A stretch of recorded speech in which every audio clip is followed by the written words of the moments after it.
I was on a leave of absence from teaching, and I saw a volunteer training for working with women in abusive situations.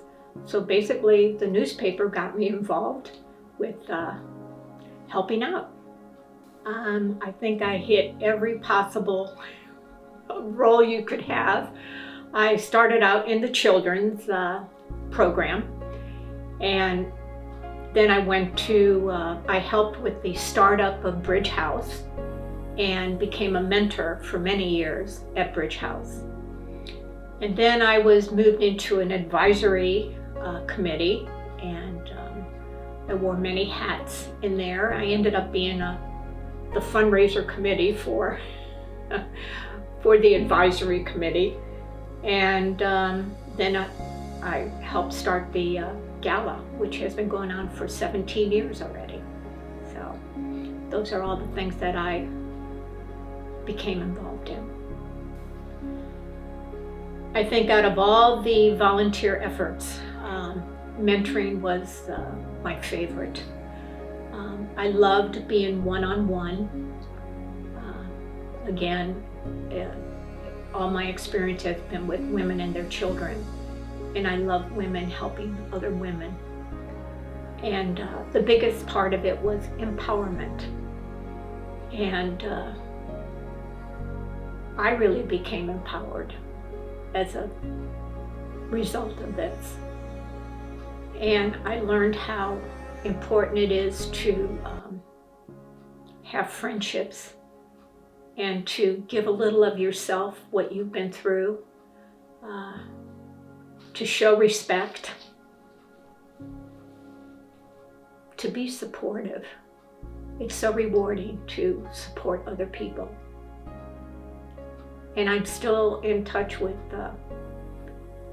many of the women that I have worked with over the years, because we did become friends.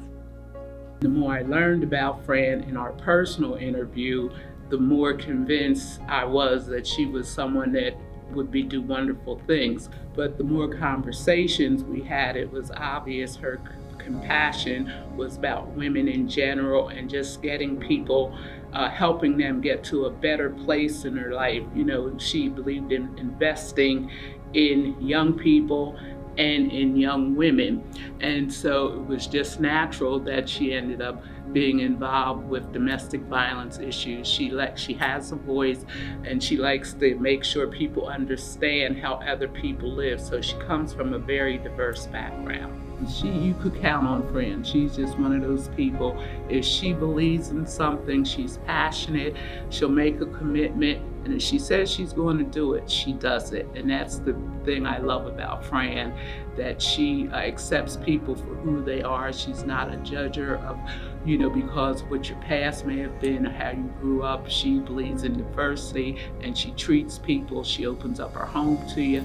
She's just someone that just makes this world a better place because of who she is. And Fran is truly, truly committed to whatever she does.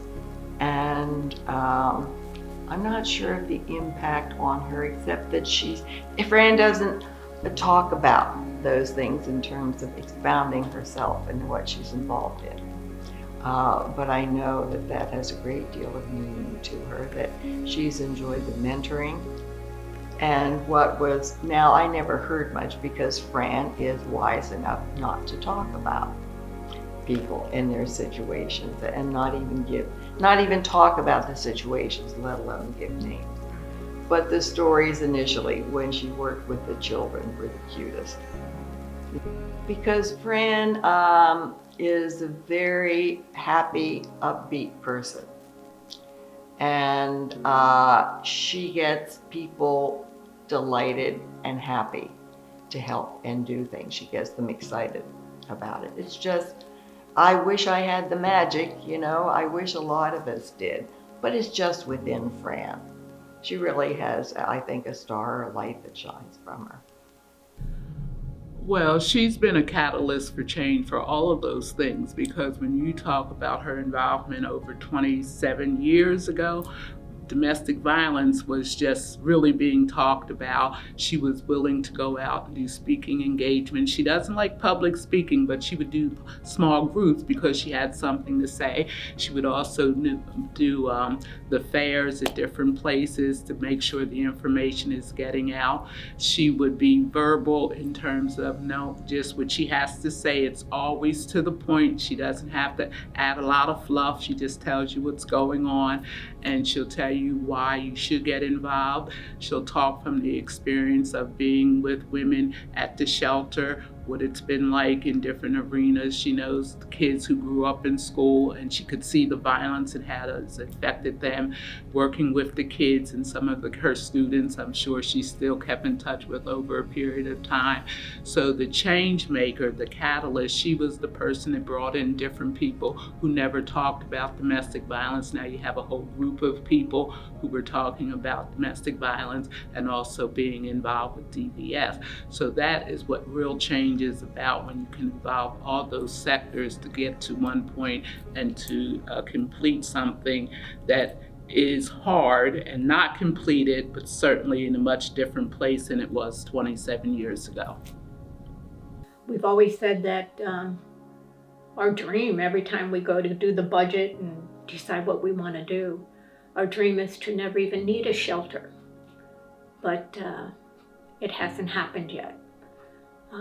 So yes, to see a future without domestic violence would mean that we're being respectful of one another. We're giving support. We're hoping that victims get courage to move on, empower them, and most of all, hope, giving hope. But we can't do any of this unless we decide that there is zero tolerance for abusing and domestic violence in our community. Zero tolerance. And then we can make a coordinated, cooperative effort to make this go away.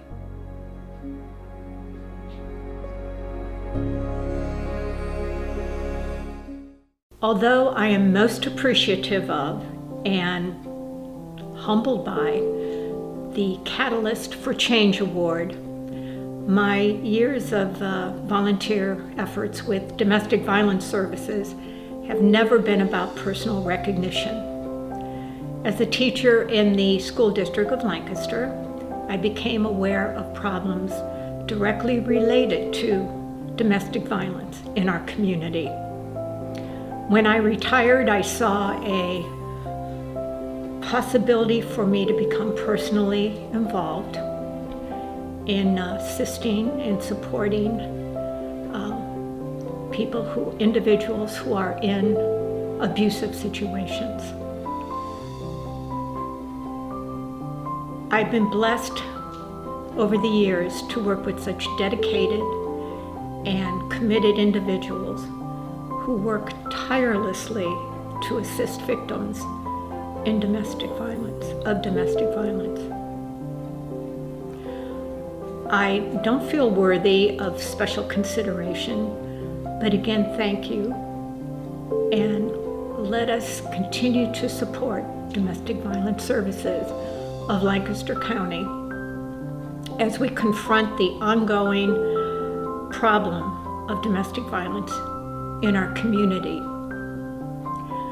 and to envision a world, a future without domestic violence. I would like to thank everyone for their generous support this evening during these unprecedented times, during our virtual gala tonight, and hope to see everyone next year for the 2021 gala, which will be live. So again, thank you for all your support.